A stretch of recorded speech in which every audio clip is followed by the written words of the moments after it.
when you stand and you can see a horizon all around you to exactly the same distance, you're in the center of a circle because your senses extend a certain direction in all directions and therefore give you the impression of being in the middle.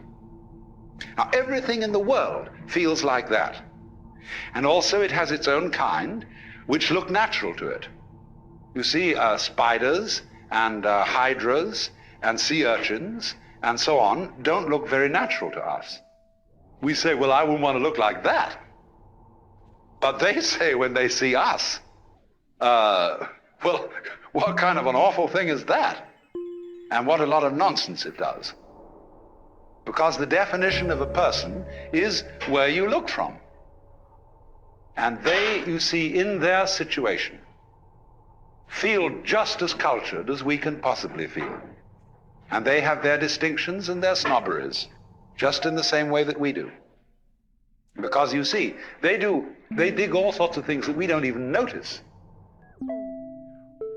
We think a person is cultured because they play the piano or the violin or they read poetry or they have a big library and they have paintings all around and they have a fancy house and so on, and we say, well, there's a person of culture, and we can see at once that this is really some rather elegant human being.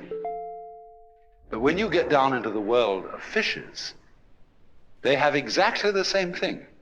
Only, instead of depending on collecting a lot of books and things like that, it is the precise way, the very subtle wiggles of a tail, the little tremors of vibration that makes one fish a very superior fish as compared with other fish. And all the other fish look at that one and say, oh my, to be like that, what a genius.